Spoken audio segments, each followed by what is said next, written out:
by a party that we would have expected to have supported them to the nth degree.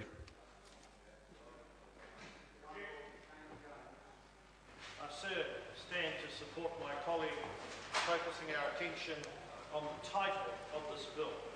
Now, sir, prior to your arrival, I was, I wouldn't say unfairly, sir, but disproportionately censured for fear of wandering beyond what are the proper boundaries of a contribution at this point in the magisterial process known as the legislative process, etc.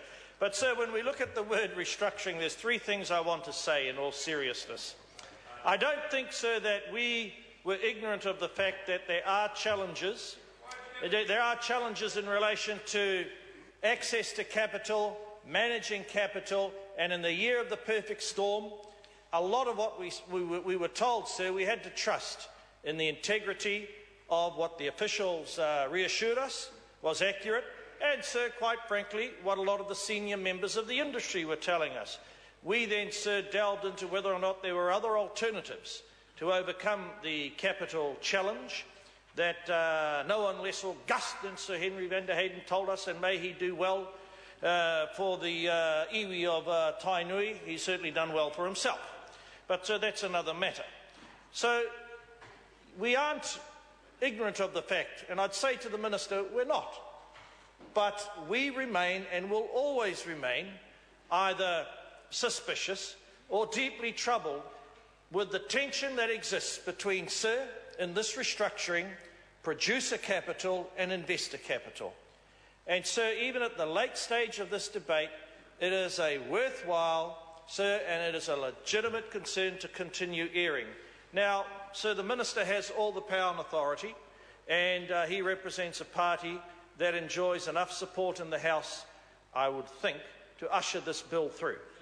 But, sir, sir, without a doubt, we are going to see as we go forward, in the event enough investors actually jump into what potentially could be done capital. I doubt it, though. I think canny long-term investors will see this fund as the first step or an initial brick in the wall. Now, sir, that's the first rather significant area of concern that we've amplified at all key stages in this debate. The second, sir, was have we actually, through this restructuring, strengthened the dairy industry? Or have we served the interests of the executive within the institution, empowered to drive performance for the industry? Unfortunately, sir, only time will tell, and I accept the farmers will vote, because I sure as hang know they don't vote in the north for us, but that's another matter. They will vote, sir. They will vote, and they will fail or flourish depending on the outcome of that vote and the stewardship that they themselves or the executives bring to bear on the question as to when, sir, the new derivatives trust, which is broad nomenclature, which is what I've been using to describe it, and also, sir, the trading amongst farmers to strike a price as to what is the value of the share. Now, at one level, sir, it seems almost contradictory that we extol the virtues of a cooperative, but we borrow the language and we garb the essentials of the cooperative in the context of Fonterra with the language more akin to a debate about a Wall Street company. But, sir, that's the fusion of having a powerful international trader and marketer such as Fonterra, sir, and also wanting to uphold. So that's the second thing. I accept, sir, that at the end of the day, it's the farmers. But I've said, sir, during this debate about restructuring, that Fonterra came into existence by dint of what we did in this House. So it's not unreasonable for us as legislators to either challenge the farmers or challenge ourselves and not accept uncritically the notion, oh, well, you can't talk about our business because it's farmers' business. Farmers' business, insofar as it requires legislative amendments, is legislators' business.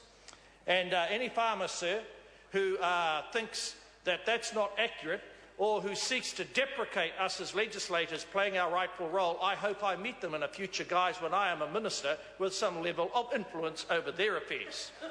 Now, the third thing, sir,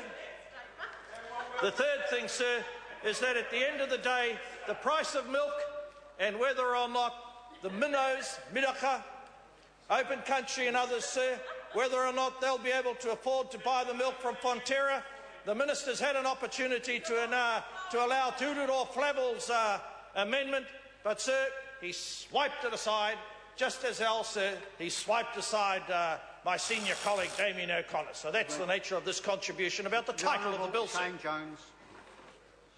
Members, the question is, Clause 1 stand part. Those of that opinion will say aye. Aye. To the contrary, no. The ayes have it. The ayes have it. Party votes called for. I'll ask the clerk for a party vote. New Zealand National. 59 votes in favour. New Zealand Labour. 34 votes opposed. Green Party. 14 votes opposed. New Zealand First. 8 votes opposed. Māori Party. 3 votes in favour. Mana. 1 vote opposed.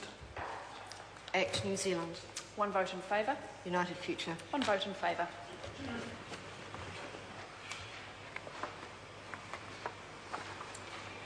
Members, the ayes are 64, the noes are 57. Clause 1 will stand part. The question now is that Clause 2 stand part. Those of that opinion will say aye. Aye. To the contrary, no. The ayes have it. The ayes have it. The ayes, party votes called for. I'll ask the clerk for a party vote. New Zealand National. 59 votes in favour. New Zealand Labour. 34 votes opposed. Green Party. 14 votes opposed. New Zealand First. 8 votes opposed. Māori Party. 3 votes in favour. Mana. 1 vote opposed. ACT New Zealand. 1 vote in favour. United Future. 1 vote in favour.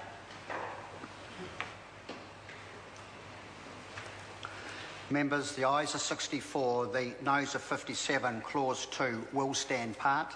The question now is that Clause 3 stand part. Those of that opinion will say aye. Aye. To the contrary, no. The ayes have it. The ayes have it. Party votes called for. I'll ask the clerk for a party vote. New Zealand National. 59 votes in favour. New Zealand Labour. 34 votes opposed. Green Party. 14 votes opposed. Get Damien to do New it. Zealand First. 8 votes opposed. Māori Party. 3 votes in favour. Mana. 1 vote opposed. ACT New Zealand. 1 vote in favour. United Future. 1 vote in favour. Members, the ayes are 64, the noes are 57. Clause 3 will stand part. I will report this bill with amendment presently. Members, we now move to consideration of the Social Security, Youth Support and Work Focus Amendment Bill.